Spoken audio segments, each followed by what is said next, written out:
Tu voyages dans l'espace profond en tournant autour des étoiles et des galaxies. Waouh! On dirait bien que cette nébuleuse multicolore va bientôt s'effondrer sous son propre poids et exploser comme une supernova. Maintenant, tournons prudemment autour de ce trou noir. Essaye de ne pas te faire prendre dans son champ gravitationnel, où il t'avalera tel un monstre de l'espace. Mais attends, c'est quoi cette étrange structure là? C'est un mur de lumière. Et si tu regardes bien, tu verras que chaque point lumineux est une galaxie entière. Ce mur compte environ 100 000 galaxies. La Voie lactée compte 100 milliards d'étoiles. Ce mur contient donc 1 billiard d'étoiles, soit 10 suivi de 15 zéros, qui sont semblables à notre Soleil. On appelle cette structure géante le mur du pôle Sud. Elle est située à environ 500 millions d'années-lumière de la Terre. En comparaison, l'étoile la plus proche de chez nous est Proxima Centauri, et elle se trouve à environ 4,2 années-lumière. Les fusées actuelles pourraient parcourir cette distance en environ 73 000 ans. Du coup, le voyage vers le mur du pôle Sud durerait probablement plus longtemps que notre système solaire lui-même. Ce mur est tout simplement gigantesque, même à l'échelle cosmique. Il fait environ 1,37 milliard d'années-lumière de long. Pour te donner une idée de la taille de ce mur, la Voie lactée ne fait que 100 000 années-lumière de large. Mais tu ne peux pas voir ce mur, même avec le plus puissant des télescopes. Le problème, c'est que la Voie lactée elle-même t'en cache la vue. Elle est si lumineuse que ce mur en est invisible. C'est comme quand tu essayes de regarder le ciel étoilé dans une métropole. La pollution lumineuse ne te permet pas de le faire. Les scientifiques ont pu détecter ce mur galactique en mesurant le décalage vers le rouge. Nous savons que tous les objets de l'univers sont en mouvement. Ils se sont écartés les uns des autres à la suite du Big Bang, qui s'est produit il y a des milliards d'années. Et lorsque les galaxies se déplacent, leurs ondes lumineuses changent légèrement. En mesurant ce changement, nous pouvons connaître la nature d'un objet et comment il se déplace. Et ce mur n'est même pas le plus grand de notre univers. Le plus grand, c'est le grand mur d'Hercule Couronne boréale. Une superstructure géante et plate d'environ 10 milliards d'années-lumière de large. Cela représente environ 10% de l'ensemble de l'univers observable. Et il s'agit aussi d'un mur, soit un amas de galaxies. Nous avons pu détecter cette structure géante grâce à des salves de rayons gamma. C'est l'événement électromagnétique le plus lumineux de tout l'univers. Tu pourrais même le voir depuis les confins de celui-ci. De telles salves sont un événement très rare. Dans la Voie lactée, par exemple, elles ne se produisent qu'une fois tous les quelques millions d'années.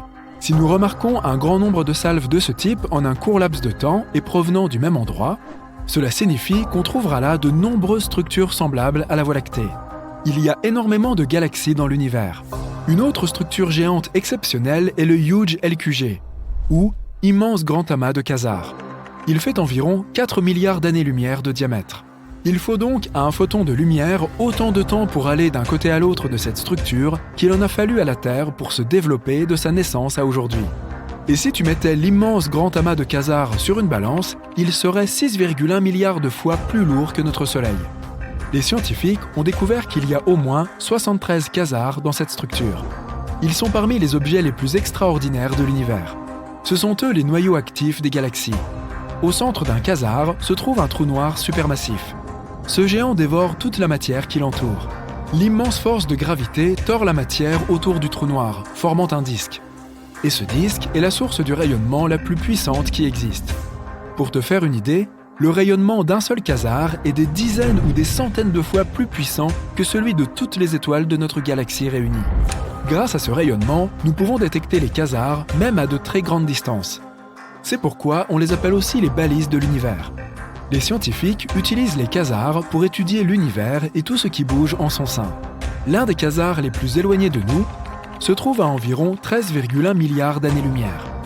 Cela en fait l'un des objets les plus anciens de l'univers. Il est apparu environ 690 millions d'années après le Big Bang, et il est presque 3 fois plus vieux que notre système solaire. Il brille toujours avec une luminosité extrême, étant environ 4 suivi de 14 zéros fois plus lumineux que le Soleil. Les scientifiques nous expliquent qu'au centre de ce géant se trouve un trou noir supermassif, 800 millions de fois plus lourd que le Soleil. Toutes ces structures géantes ne sont pourtant que les blocs de construction de notre univers. Regarde, voilà notre système solaire. Maintenant, fais un petit zoom arrière. Là, c'est l'endroit où se trouve notre étoile dans la galaxie de la Voie lactée. Fais encore un petit zoom arrière. Voici un groupe local de galaxies.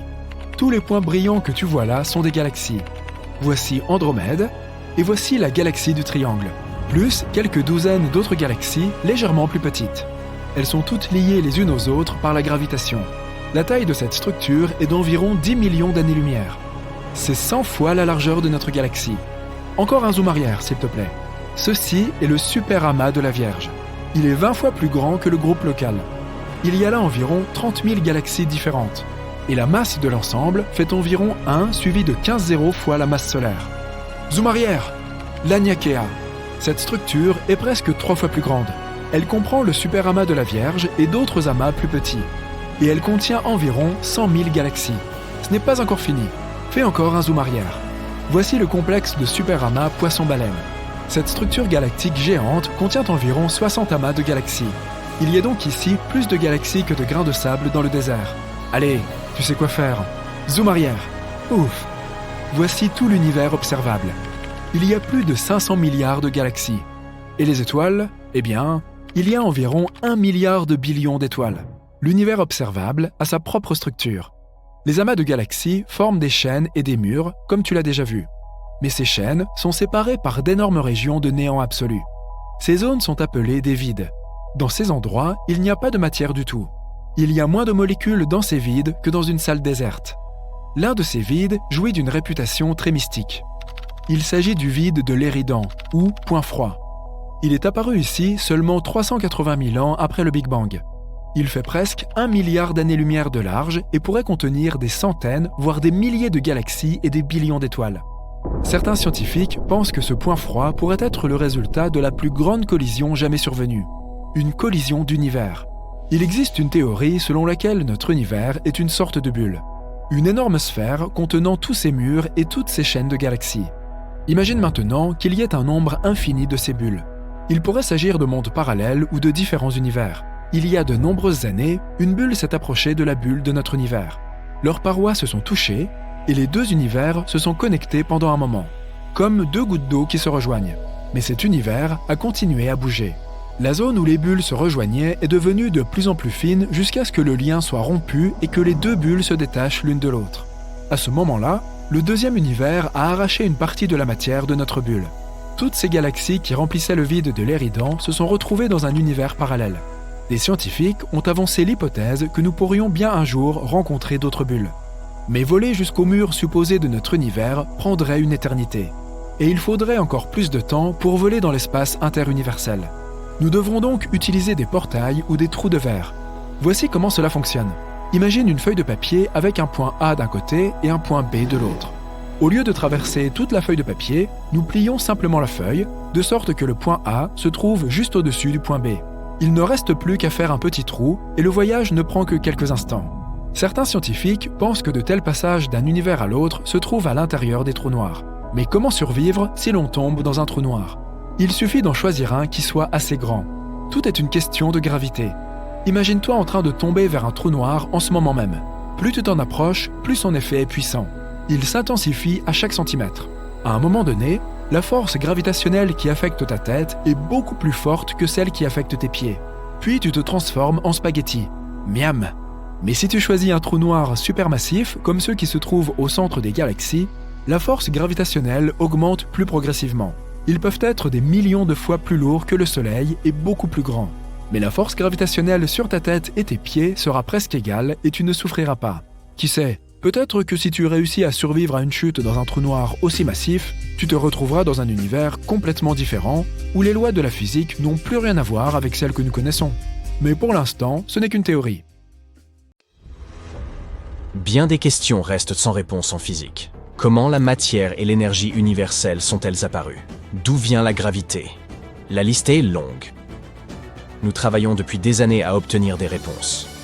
Une personne mérite d'être mentionnée dans ce contexte. Paramahamsa Tewari, l'auteur de la théorie dite des vortex spatiaux. Qu'est-ce que cette théorie et que nous dit-elle? Des lois cachées de l'univers. Nous allons voir ça. Paramahamsa Tewari est l'ancien directeur exécutif de la Nuclear Power Corporation, en Inde. Il a repris la théorie des tourbillons proposée pour la première fois par René Descartes pour tenter d'expliquer la pesanteur, et l'a finalisée. Tewari a toujours été inspiré par la physique et ses maîtres, et ce depuis l'époque où il étudiait l'ingénierie électrique. Après une étude rigoureuse de certaines lois, il a découvert de nouvelles équations définissant la matière, ainsi que la masse et la charge de l'électron.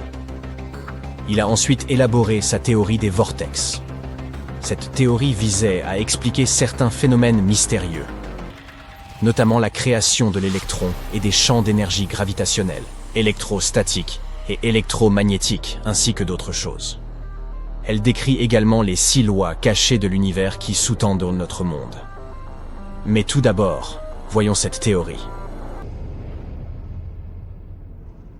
La théorie des vortex spatiaux suggère que l'univers est constitué de vortex, ou de réseaux d'énergie tourbillonnants. Et, selon Tewari, ces tourbillons seraient les éléments fondamentaux de l'univers. Ils seraient un peu le moteur des lois de la physique et des principes fondamentaux de notre monde. En gros, tout dans l'univers serait connecté et interconnecté grâce à ces tourbillons. Cette théorie n'est pas vraiment basée sur des observations réelles, mais plutôt sur des modèles mathématiques et informatiques. Par exemple, certains modèles informatiques ont montré comment ces tourbillons fonctionnent en hydrodynamique et en physique des plasmas. Ils ont montré que les tourbillons dans ces systèmes peuvent avoir un point d'attraction central et être interconnectés. D'autres modèles ont permis d'étudier comment l'énergie se déplace à l'intérieur des tourbillons, en créant différentes fréquences et vibrations. Mais certains experts ont reproché à Tewari de n'utiliser que des modèles et des simulations. La plus grande critique est que cette théorie ne peut pas être réellement testée. Elle repose sur les mathématiques et non sur des données expérimentales. Pour cette raison, elle n'est pas acceptée de manière officielle par les scientifiques. Mais elle est tout de même intéressante et apporte un point de vue unique sur l'univers et notre compréhension de ses lois. Par exemple, selon Tewari, l'univers posséderait des principes cachés qui seraient à l'origine de la création de la matière fondamentale, de son assemblage et de son mouvement. Quelles sont ces lois et que nous disent-elles? Jetons-y un coup d'œil. Loi 1. L'univers ne possède qu'une seule entité primordiale, l'espace, c'est-à-dire le vide absolu, qui structure la matière. Selon cette loi, l'espace est l'élément fondamental de l'univers et il est responsable de la structuration de la matière. Elle suggère que l'espace est l'entité fondamentale qui crée et conserve la structure de la matière, et que toute la matière de l'univers est constituée des mêmes particules fondamentales, comme les électrons et les positrons. Essayons d'exprimer ça avec des mots simples. Imagine que l'univers est comme un grand jeu de Lego. Il serait, tout comme les Lego eux-mêmes, composé de petites briques ou éléments fondamentaux. On appelle ces éléments des électrons et des positrons. Essayons d'exprimer ça avec des mots simples. Imagine que l'univers est comme un grand jeu de Lego. Il serait, tout comme les Lego eux-mêmes, composé de petites briques ou éléments fondamentaux. On appelle ces éléments des électrons et des positrons. Mais qu'est-ce qui retient toutes ces briques? L'espace, bien sûr. L'espace leur donne une forme et une structure. Comme ta boîte de Lego retient toutes tes briques colorées. Cette première loi stipule donc que l'espace est l'élément fondamental qui structure la matière et assure la cohésion de l'univers. Loi 2. La matière est constituée d'une seule sorte de particules fondamentales, les électrons et les positrons. Cette loi stipule que toute la matière de l'univers est constituée des mêmes particules fondamentales, l'électron et le positron. Ce sont les briques de Lego dont nous venons de parler. Selon cette deuxième loi, ces minuscules particules invisibles constitueraient tout, de l'atome minuscule à l'immense galaxie. Quelle que soit la forme ou la taille de notre construction en Lego, elle est toujours constituée des mêmes éléments. Loi 3. La distribution des champs dans l'espace, telle que reconnue par la physique contemporaine, liée à la matière et émanant d'elle, est issue d'un seul champ fondamental dans l'espace. Cette loi stipule que les champs reconnus par la physique contemporaine, tels que les champs électromagnétiques et gravitationnels, sont des effets découlant d'un seul champ fondamental dans l'espace. Elle suggère que ce champ fondamental est responsable de la création de tout ce que nous observons dans l'univers. Tentons de simplifier les choses. Cette fois, imagine que l'univers est comme un grand terrain de jeu.